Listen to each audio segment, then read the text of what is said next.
আমাদের জীবনটা হঠাৎ করে কিছু হারিয়ে গেলে বা ধাক্কা খেলে আমরা ভাবি আমাদের জীবনটা সেখানেই থমকে গেছে, কিন্তু সেটা তো কখনোই হয় না। সেটা আমিও ভেবেছিলাম হয়তো আমার জীবনে কোনো রকম আর সুখ থাকবে না, কখনো আমি আর হাসতে পারবো না, কিন্তু না, আজ আমি হাসতে পারছি, আমার কপালে অনেক সুখ আছে। তো চলো, হ্যালো গাইজ, কেমন আছো সবাই? আশা করছি সবাই খুব ভালো আছো। আমি পূজা বংপি এস ফ্যামিলিতে তোমাদের অনেক অনেক স্বাগত অ্যান্ড ওয়েলকাম। আসল কথা, আমি সবসময় ভাবতাম যে আমার জীবনে হয়তো কখনোই এত সুখ থাকবে না, বা হয়তো আমি এত সুখের জন্য প্রস্তুত না বা ডিজার্ভ করি না। কারণ আমার জীবনে অনেক রকম কমপ্লিকেশান গেছে। এই যে আমাকে এখন দেখো তোমরা হাসি খুশি, আমি তো এখন হয়তো এই কদিন ধরে হয়তো ইউটিউব স্টার্ট করেছি, বা আমার একটা ফ্যামিলি বানানোর চেষ্টা করছি, তোমাদের সাথে একটা বন্ডিং চেষ্টা করছি, কিন্তু এর আগেও আমার জীবনে অনেকটা কমপ্লিকেশান গেছে। আমার আগের ভিডিওতেও, তার আগেও আমার অনেক কিছু গেছে। আমি ভেবেছিলাম তখন হয়তো আমার জীবনটা ওখানেই থমকে গেছে, কিন্তু না, ভগবান তো কারোর জন্য, কারোর না কারোর জন্য একটা সুখ লিখে রাখে না। তো আমার ভাগ্যের সুখটা হয়তো প্রথমে খারাপ দিয়েছে, এখন আমার জীবনের সুখই সুখ দিয়েছে।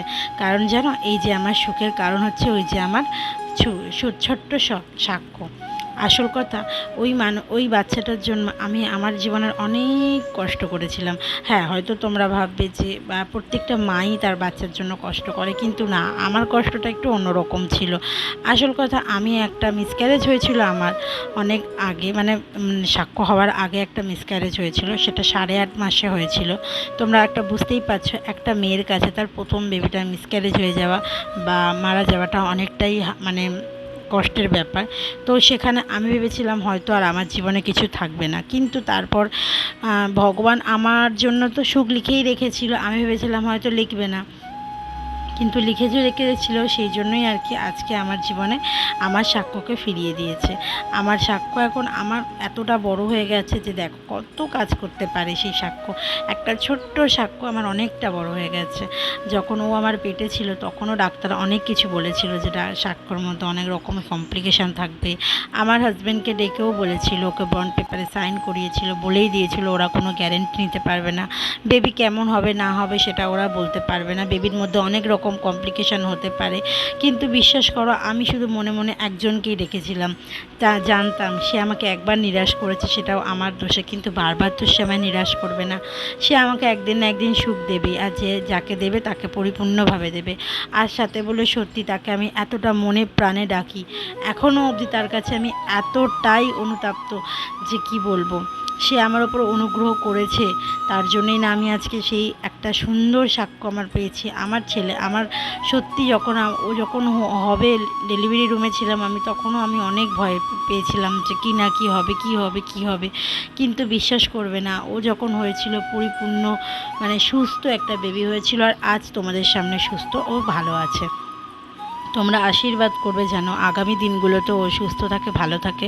ঈশ্বর যেন ওকে অনেক অনেক আশীর্বাদ করে, ও যেন সুস্থভাবে বড় হতে পারে, ও যেন মানে একটা মানুষ হতে পারে। আমি জানি না কতটা পড়াশোনা শেখাবো বা কতটা আমি কীভাবে আমি একটা ভালো মা হতে পারবো কিনা, কিন্তু আমি চেষ্টা করবো আমি আমার ছেলেকে সবসময় বেস্টটা দেওয়ার। তো আজকে আমি এই কথাগুলো কেন বলছি তোমাদের সাথে সেটাই বলবো। আসল কথা, আজকে আমি আমার শুধু স্বাক্ষর ভিডিওটাই তোমাদের সাথে শেয়ার করছিলাম। তো দেখো, এখন কিন্তু স্বাক্ষর 16 মাস চলছে। 16 মাসে সাক্ষ্য কিন্তু অনেক কিছু শিখে গেছে, ডেভেলপমেন্ট হয়েছে ওর মধ্যে। এখন কিন্তু দেখো একা একা সিঁড়িতে চলতে পারে, এখনও অনেক কিছু বলতে পারে, একটু একটু কথা বলতে পারে। এই কথাগুলোর জন্য না মানে নিজেকে খুব প্রাউড ফিল হয়, কেন জানি না। হতে পারে সবার ঘরেই বেবি আছে, সবাই জানো একটা মাতৃত্বের স্বাদ কী জিনিস। আমরাও কিন্তু আগে জানতাম না। যখন আমার ছেলে আমাকে প্রথম মাম করে ডাকছে, তারপরে পাপা পাপা করে ডাকছে, ওটা ওর বাবার কাছেও একটা বেস্ট মুমেন্ট, আমার কাছে তো সেটা আর বলার কিছু থাকলোই না। মানে আমরা হয়তো মেয়েরা এই একটা জিনিসের জন্যই হয়তো নিজের জীবনের সাথেও লড়াই করতে পারি, আর মৃত্যুর সাথেও লড়াই করে আসতে পারি, শুধুমাত্র এইটুকুনি ভালোবাসার জন্য। জানি না পরে কি হবে না হবে, সেটা পরের বিষয়, কিন্তু আমি এখন নিজেকে খুব ধন্য মনে করি যে হয়তো আমি বেশি দূর পড়াশোনা শিখিনি, হয়তো আমি অনেক গরিব বাড়ি থেকে এসেছি, আমার হয়তো সেরকম কোনো সামর্থ্য নেই আমার ছেলেকে আহামরি দিয়ে বড় করে তোলার, কিন্তু আমি আমার ছেলেকে আমার যতটুকুনি ভালোবাসা আছে ততটুকুনি ভালোবাসা দিয়ে আমি ওকে বড় বড় করতে চাই, এটাই আমার অনেক আশা। আজকে আমি ইউটিউবে এসেছিও সেই জন্যই, শুধুমাত্র আমার ছেলেটার জন্য, যাতে আমি ওর জন্য একটা ভবিষ্যৎ গড়তে পারি। কোনো রকম নোংরামো না করে ভালো কন্টেন্ট দিয়ে, তোমাদের সাথে ভালো ব্যবহার দিয়ে, পরিষ্কার পরিচ্ছন্নতা দিয়ে তোমাদের সাথে জানি একটা ফ্যামিলি গ্রুপ তৈরি করতে পারি এবং আমি আমার ছেলের জন্য একটা ভবিষ্যৎ তৈরি করতে পারি। আসলে আমাদের মধ্যবিত্তদের না অনেক স্বপ্ন থাকে, সেটা কিন্তু আমরা পূর্ণ করতে পারি না। অনেক স্বপ্ন থেকে যায়, না না বলাই থেকে যায়। আমরাও অনেক স্বপ্ন দেখি আমার ছেলেকে নিয়ে, যে ওকে মানে এইটা দেবো ওইটা দেবো, কিন্তু বিশ্বাস করো সব কিছু সম্ভব হয় না, কিছু কিছু কারণে আটকে যায়। সেরকমই কিন্তু এখনও আমাদের অনেক কিছু না পাওয়া রয়ে গেছে, সাক্ষ্যকে না দেওয়া রয়ে গেছে। জানি না কখনো যদি পারি, যদি ইউটিউব থেকে কখনো যদি আমরা একটা নিজে পজিশন করতে পারি, কখনো যদি পারি, যদি তোমাদের আশীর্বাদ থাকে, তোমাদের সাপোর্ট থাকে, তাহলে হয়তো পারবো। আর নইলে তো আমরা কিছুই না, আমরা কেউই কিছু না। যদি ইউটিউবে যদি পাবলিক না দেখে, যদি আমাদেরকে তোমরা ভালো না বাসো, তাহলে কেউই কিছু না, ইউটিউবই বন্ধ হয়ে যেতে পারে। তো এরকম একটা ব্যাপার। আমি ঠিক জানি না আমার কী হবে না হবে, আমার ভাগ্যে কী লেখা আছে আমি জানি না, কিন্তু আমি আমার ছেলের ভাগ্যের জন্য অনেকটা চেষ্টা করব, অনেকটা খাটবো, অনেকটা পরিশ্রম করব। তাতে যা হবার হবে, যদি হয় ভাগ্যে থাকে হবে, না হলে আর কি করব বলো। তো এখন কিন্তু আমি বক বক করতে করতে আজকে অন্য কথাই বলে দিলাম, আর সমস্ত কাজ বাজও দেখিয়ে দিলাম, টুকটাক যেগুলো আর কি করেছিলাম। আজ কিন্তু শনিবার, এই জন্য আমাদের নিরামিষ রান্না হয়েছে, আর এখন কিন্তু প্রায় 3টে 3:30 বাজে। তোমাদের সাথে আমি ভয়েস দিয়ে আগের ভিডিওটা পোস্ট করে তারপরে খেতে বসি। এটা কিন্তু আমার পার ডের নিয়ম হয়ে গেছে, আমি পোস্ট করি তারপরে গিয়ে খেতে বসি। প্রত্যেক দিনের ভিডিও পোস্ট হয়, তখন আমি ভাত খাই। এরকম একটা ব্যাপার হয়ে গেছে, এটা কি বলবো, একটা অভ্যাসে হয়ে গেছে, এটা আমার কাজ, এই কাজটাকে আমি খুব ভালোবেসে করি। সেই জন্যই আর কি এখন প্রায় 3:30 নাগাদ বাজে। বাবু আর সাক্ষ্য ঘুমাচ্ছে, সবাই ঘুমিয়ে পড়েছে, আর আমি এদিকে দুধ বসিয়ে দিয়ে ভয়েস দিচ্ছিলাম। দেখো দুধটা পুরো পুরো ছাই হয়ে গেছে, সেটাই আর কি তোমাদেরকে দেখালাম। মানে মানুষের মন তো একটু এদিক ওদিক হয়ে যায়। তাই এখন কিন্তু আমি খেয়ে দিয়ে তারপর আমি কিন্তু গেছিলাম চার্চে, যেহেতু আজকে শনিবার।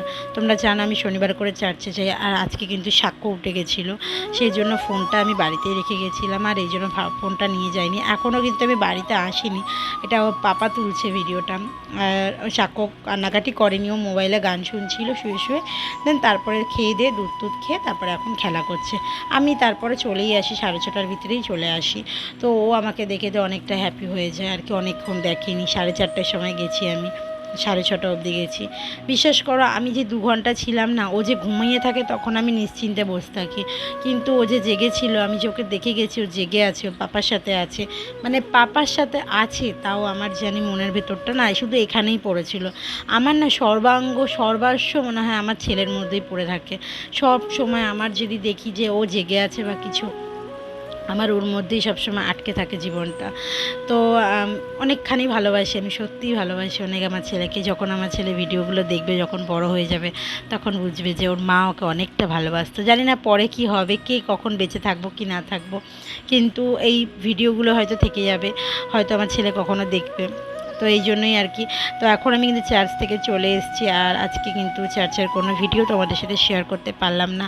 আর সামনে কিন্তু আমাদের একটা 1লা মেতে আমাদের চার্চে একটা প্রোগ্রাম হবে জন্মদিনের, মানে চার্চের জন্মদিন উপলক্ষে প্রোগ্রাম হবে, সেখানে কিন্তু আমি প্রোগ্রাম করব, আমিও একটা গান গাইবো।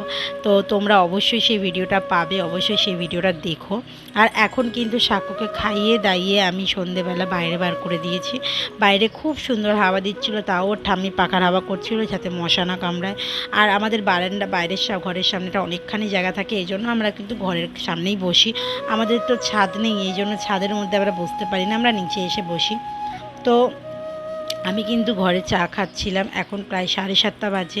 সব কাজ করে দিয়ে সাক্ষ্যকে খাইয়ে লাস্টে, সবার লাস্টে যেটুকানি সময় পাই সেইটুকুনি টাইম আমি আমাকে দিই।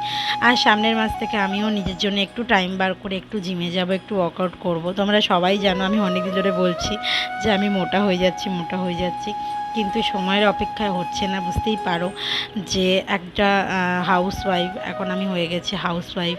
আমার একটা বেবি আছে, তাকে সামলানো, তারপরে নিজের সংসারটাকে সামলানো, এই ঘর বাড়ি পরিষ্কার করা, গোছানো, সব কিছু সময় করতে করতে না একটা হাউসওয়াইফের পক্ষে না সেটা সম্ভব হয়ে ওঠে না। সব কিছু একা হাতে গুছিয়ে নিতে না খুব কষ্ট হয়। তারপরে যখন না বিছানায় শুই তখন মনে হয় না যে আর তাকাই, মনে হয় ঘুমিয়ে পড়ি, এমন একটা ব্যাপার হয়ে যায়। তো তাও অনেক কিছু উপেক্ষা করেও আমাকে কিন্তু ওয়ার্কআউট করতে হবে, কারণ আমার ওয়েট অনেকটা গেইন হয়ে যাচ্ছে। এরপরে কিন্তু ওয়েট গেইন করা মানে ওয়েটটা বেড়ে যাচ্ছে, এরপরে ওয়েটটা লস করা আমার পক্ষে অনেক টিপিক্যাল হয়ে যাবে। এই জন্যই আর কি সামনের মাস থেকে জয়েন করব, একদম পারফেক্ট ভেবে নিয়েছি। এখন কিন্তু স্বাক্ষর খাওয়া দাওয়া অল কমপ্লিট, আর ওর থালাতেই আমি ভাত খাচ্ছি আর ওর ভাতটাই আমি খাচ্ছিলাম বসে বসে। আর এই একটা পরিবার একমাত্র আমার ছেলের জন্য পুরো, এখন আমরা সবাই একসাথে থাকতে পারি, একটুখানি হাসি খুশি থাকতে পারি শুধুমাত্র আমার ছেলের জন্য। এই জন্য আমি অনেকটা প্রাউড ফিল করি, আমি আমার ছেলের জন্য ওকে আমি অনেকটা ভালোবাসি। তো দেখো এখন আমি অনেকটা রাত, এখন কিন্তু প্রায় 11:30 বাজে। আমি গা ধুয়ে একদম ফ্রেশ হয়ে একদম মুখে বরফ জল দিয়ে এসেছি, মুখটা এত পরিমাণে চুলকাচ্ছিল। আর এদিকে আমার ছেলে কিন্তু অলরেডি ঘুমিয়ে পড়েছে, অনেক তাড়াতাড়ি উঠেছিল বিকেলবেলা, এই জন্য। তো চলো ভিডিওটা আজকে এখানেই এন্ড করছি। ভিডিওটা ভালো লাগলে অবশ্যই একটা লাইক কমেন্ট শেয়ার আর আমাদের চ্যানেলটাকে সাবস্ক্রাইব করে দিও। আমার সাক্ষর নতুন নতুন ভিডিও দেখার জন্য আমাদের চ্যানেলটাকে সাবস্ক্রাইব করে চলো, টাটা।